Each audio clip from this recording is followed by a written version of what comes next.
Hi, I'm Patricia. I live in a small space attached to my in-laws' house with my husband Willie. While I stay in this small area alone, Willie lives in the main house with his parents. Willie's grandfather originally built this small space as a personal getaway, but I've turned it into a cozy living area, about the size of a regular room. Before this, I lived in a regular apartment for the first 4 years of our marriage. Willie's parents, who were very close to him, suddenly wanted him to move back in with them. Seeing how much they wanted him there and how emotional they were, Willie felt he should go back. This took me by surprise and made me feel a bit overwhelmed. Willie and I met at work, where he started as my junior. We dated for 4 years while he was living with his parents, which made him miss home a lot. Even though he had his own place after we got married, his upbringing, where he was very pampered and didn't do much around the house, made him want to return to the comfort of his parents' home. When I suggested that we share the household chores, Willie seemed unsure and admitted he had never really done them before. I hoped we could split the chores equally, but Willie never really wanted to help. Every time I tried to involve him, he would act interested for a short time, then quickly lose interest and say, "This isn't for me, Patricia. You're better at it. You should just keep doing it." We both worked full-time, but since I had a higher position at work, I felt a stronger need to split the chores. Trying to get Willie to help often ended up being more tiring than just doing everything myself. Eventually, I found it easier to handle all the tasks on my own. Things began to shift when I started working from home. Willie was surprised to see me at home every day and seemed to adjust to this change. However, over time, it became clear that he didn't fully understand what working from home really meant. A few years into working from home, Willie's parents suddenly visited us and said they wanted to live closer to him. Seeing their emotional reaction made me feel alone and unsure about what to do. To support Willie's wish to be near his parents, we decided to move into their house. Throughout our relationship, Willie had always chosen places close to his parents, whether it was for renting an apartment or picking a job for me. Since I was working remotely, where we lived wasn't as important, but Willie's choices often meant we had to move and sometimes even leave our jobs. When we moved into his parents' home, Willie's mother thanked me, saying, "Thank you for taking care of Willie all this time. From now on, I will take good care of him, Patricia. You handle everything else." At first, I thought this meant I'd be free from taking care of Willie, but I soon realized her real plan. She started taking care of Willie's specific needs, making special meals for him, washing and ironing only his clothes, keeping his shoes and belongings clean, and buying things just for him. Meanwhile, all the other household chores, like cooking and laundry for everyone else, became my responsibility. Even though I was working full-time, I ended up handling not just our daily chores, but also keeping a larger family home clean. This new setup made me feel unhappy and overwhelmed. While Willie and his parents seemed happy, I felt like my responsibilities had only increased. One day while cleaning, my father-in-law approached me with an awkward request. He asked, "Patricia, could you help with some money?" I was confused, so I asked him to explain. He said he found it hard to ask Willie for money, adding, "Willie has worked hard, and it's tough to ask him for financial help." This made the situation even more complicated, showing how unevenly chores and financial responsibilities were divided. Willie and I had previously agreed to share expenses like rent and other costs. However, when we went shopping, Willie often convinced me to pay for various things, including extras like alcohol, clothes, and accessories. When I was hesitant, he would act immaturely and accuse me of being stingy. Despite our financial disagreements, I found some comfort in the fact that Willie usually left me alone with my daily routine. However, things changed when we moved into his parents' house. Unlike Willie, his mother constantly disrupted my work from home. She often insisted that I focus on household chores rather than my job, and would even come into my room and pull on my clothes, making it hard for me to concentrate. Feeling frustrated, I talked to Willie about it, expecting him to side with his mother. To my surprise, he listened and promised to talk to her about the interruptions. I hoped we could find a solution that worked for both of us. However, Willie's idea of a solution was quite different from mine. He suggested moving me to the annex, a separate part of their property, which felt more like creating a greater distance rather than resolving the issue. One day, I jokingly asked Willie if I could demolish the annex and build a new house there. To my surprise, he casually replied, "You can even demolish it and build a new house if you want." This offhand comment opened up new possibilities for our living situation, hinting at more independence than I had expected. Taking Willie's casual comment to heart, I started remodeling the annex to make it my own. I cleaned, renovated, and changed the wallpaper, putting a lot of effort into making the space comfortable for myself. However, I noticed that Willie never came to check on the progress. It became clear that he had no intention of moving into the remodeled annex with me. This realization hit me hard. I felt like an outsider in the family. There were times when I was alone at home while Willie and his parents went out for meals or events, often organized by his mother.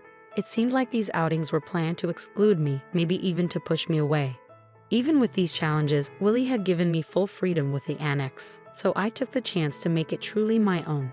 I threw myself into DIY projects, adding shelves and personalizing every corner. Interestingly, after I moved into the annex, neither Willie nor his parents ever visited. Even though they must have known about the changes, they showed no interest in what I was doing, making me feel even more like I was no longer part of the family. Living away from the main house and without Willie's mother constantly around, I started to enjoy my new independence. It felt almost like living alone, which was surprisingly freeing. I appreciated that being in the annex kept her from interfering with my work. During the renovation, I installed new locks and made sure the annex was secure, making it my personal retreat. I made sure that no one, including Willie or his parents, could enter without my permission. This newfound privacy made me wonder if this separation might actually be a blessing. However, it seemed my mother-in-law noticed my growing distance and wasn't going to let me find peace easily. Unable to put up with her behavior any longer, I found myself unsure about what to do next. As I settled into the renovated annex, her attempts to drive me away became more obvious. She started with small annoyances, like leaving trash in front of my annex instead of at the collection site. Sometimes she would host barbecues in the garden and deliberately leave me out, making sure the smell of the grilled meat reached my space. Despite her attempts to push me out, I couldn't help but find her efforts amusing. One day, she called me to the main house, claiming she had leftover meat and potatoes for me. Suspecting there was more to her invitation, I went over. When I arrived, she was alone in the living room and dramatically placed a divorce paper on the table. It was clear that her real intention was to force me into signing the document, knowing Willie would agree to whatever she wanted. With a smug look, she said, "Isn't it time you gave up? There's no reason for you and Willie to stay married. Get out, you freeloading unemployed woman." Her audacity shocked me, but it only strengthened my resolve. Thrilled at the chance for freedom, I eagerly grabbed the divorce paper and said, "I'm going to the city court right now. Thank you so much." My mother-in-law, expecting me to resist, was stunned by my unexpected eagerness. After filing the divorce papers at the city court, I quickly packed my things. I went to inform Willie's mother that the divorce was finalized. I told her I would leave the renovated cabin as it was and that she could do with it as she pleased. My positive attitude about leaving seemed to surprise her, even though she wished me luck as I left. When Willie and his father saw I was really leaving, they were concerned and asked, "Are you going? What will we do without Patricia?" I smiled and thanked them for letting me use the cabin. I explained that, since we were now divorced, it was time for me to move on. As I packed up my things, I moved into a luxury apartment I had been planning for some time. Soon after I settled into my new place, my mother-in-law called. She sounded awkward as she began, "Patricia." I cheerfully answered and asked, "What's up? How's everything with the cabin?" She switched to a more serious tone, talking about finances. She mentioned that Willie had told her I was giving his father $5,000 a month. I confirmed this and told her that despite her earlier belief that I was an unemployed freeloader, I was actually gainfully employed. Her surprise was clear. She had thought I had quit my job. I quickly set the record straight, telling my mother-in-law that I hadn't just left my old job. I had actually become the president of a new company. This company was leading the way in remote work systems, and she seemed both disbelieving and confused. It hit me that Willie, too, seemed unaware of my professional success, showing just how distant we had become, both physically and in how we saw each other. It was clear he never fully embraced his role as a husband since moving in with his parents. Then she asked about my earnings, wondering if my new role had increased my income. I casually mentioned that I was making about $3 million. I exaggerated a bit to avoid getting into the details of my actual earnings. Seizing on this, she asked, "With that much money, could you lend us some? Your father-in-law was laid off and kept it hidden. We've been managing with the $5,000 you've been giving us, but neither Willie nor I knew about his job loss." This explained a previous conversation with my father-in-law, where he said it was hard to ask his son for money. I realized now that his earlier comments were likely a tactic to get financial support from me, assuming my new job meant I had a lot of money. This move, though clever, made the financial expectations of Willie's family clearer and how they viewed me. At our old company, they cleverly managed to get $5,000 a month from me, claiming it was for shared expenses. I didn't mind much at the time because it let me live peacefully in the quiet cabin. But now, being divorced from Willie, I had no reason to stay connected to his family. When I mentioned this, my mother-in-law urgently begged me, saying, "That's not true.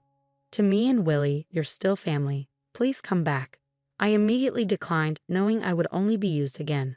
Returning to Willie offered no advantages. We were now strangers, and it felt awkward for them to still consider me family when they had pushed me away.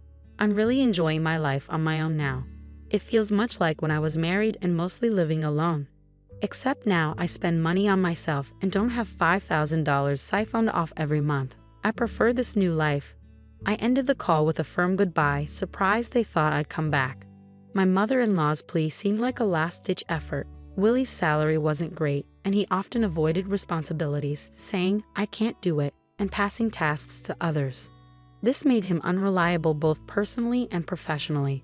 With his father laid off and his mother a housewife, they couldn't keep up with the large house and had to sell it. Now, all three of them are living in the cabin I renovated. It's perfect for one person but likely cramped for three. Since then, I haven't thought much about them. I'm enjoying my life peacefully, relishing the solitude and freedom that come with my new independence.